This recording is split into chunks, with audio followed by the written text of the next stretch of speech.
Ladies and gentlemen, please welcome the amazing Russ Garcia.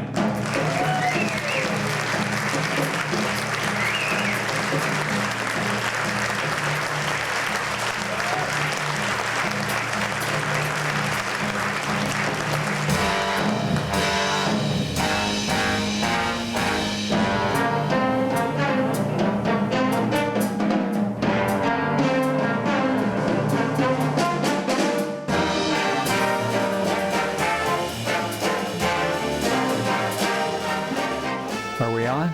Yes. Oh.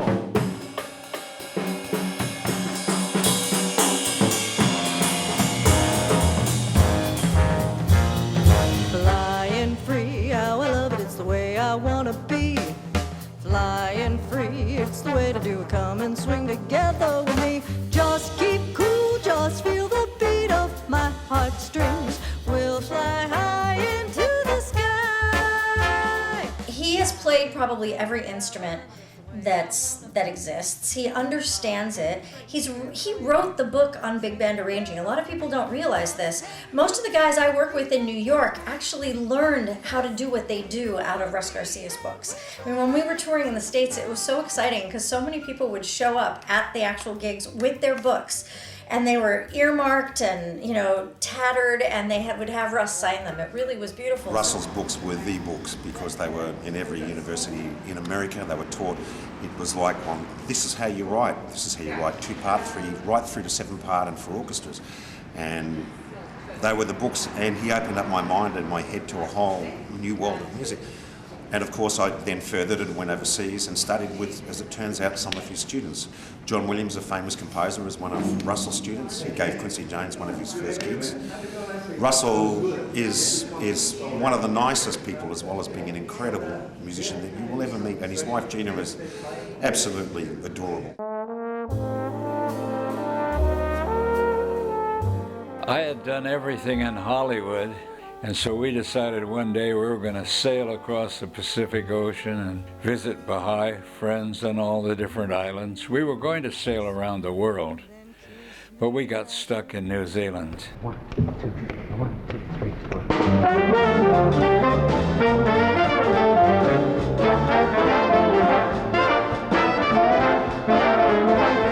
4. Gina, I bought her a sailboat.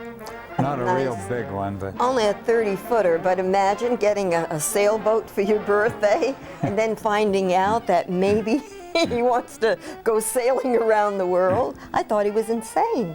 He came home from Universal Studios and he said, Gina, what would you think if we sold everything and bought a little sailboat and go visit our Baha'i family around the world? And I said, you're out of your mind. I can't even swim.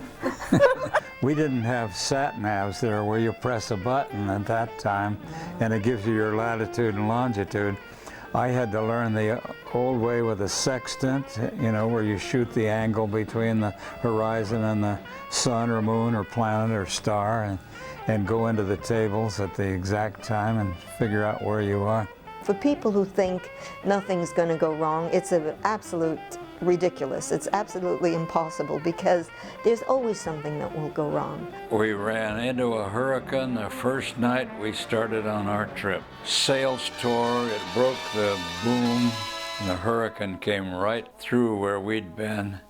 I really feel we were blessed and looked after because we were very, very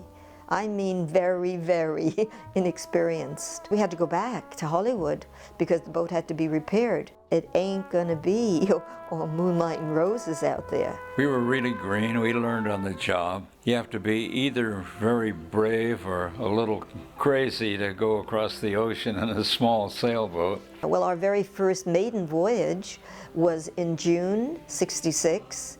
Our boat had just been finished. We had just named her the Dawnbreaker with a very beautiful ceremony. We had this gorgeous flag that a Baha'i sculptor had designed for us, and we lifted this beautiful flag with all the different colored stripes in the back. It was symbolic of the races of man. And we know it's only one race, but we have different colored skin.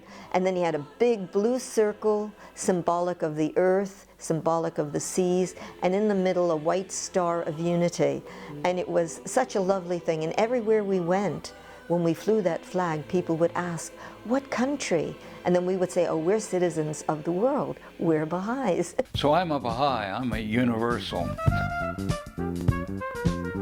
Our boat was built in Florida, so we went through the Florida Keys and the Bahamas and Jamaica and down through Panama Canal and all across the Pacific Islands, bringing Baha'i to the people. It's good because the Pacific Islanders love music, and we brought all these songs. They're still singing a lot of our songs in the islands we hear. Toko zanini nalabawanki, lele langala kukana, and so forth. Many years ago, ancient history to most of you, I won World War II single-handed in Europe.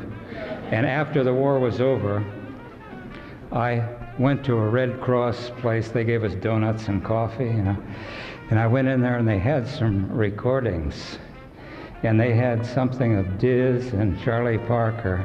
And this had all happened while I was away in the war, and I was so flabbergasted to hear the way they played a new style of jazz.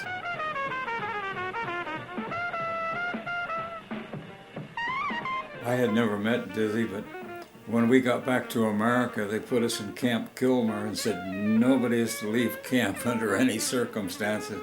When it got dark, another musician and I snuck under the fence and hitchhiked into New York City and went down and heard Dizzy and Charlie Parker playing. And just with our mouths open, it was played so wonderfully.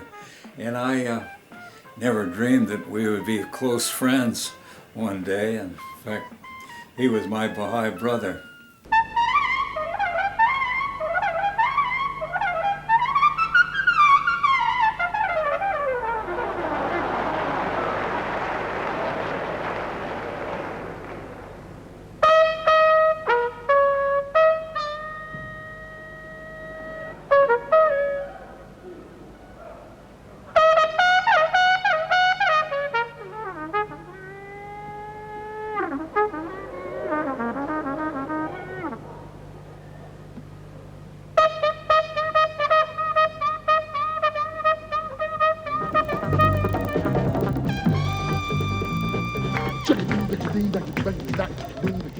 Very bright, very serious, but he could also be a real clown, is how he got his nickname Dizzy. You know, I knew him so well I could tell a lot of stories that weren't in his books and that nobody had heard before.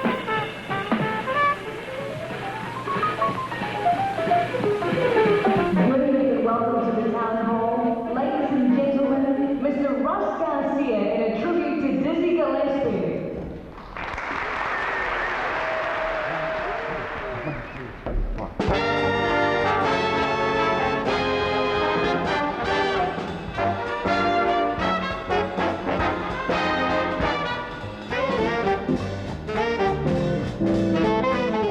Somebody as a gag had some buttons printed up, Diz for president, and it spread like wildfire, especially in California, which is kind of kooky anyway, you know. He said if he was elected, he would change the color of the White House. He said we might call it the Blues House. He'd eliminate all income tax with the national lottery.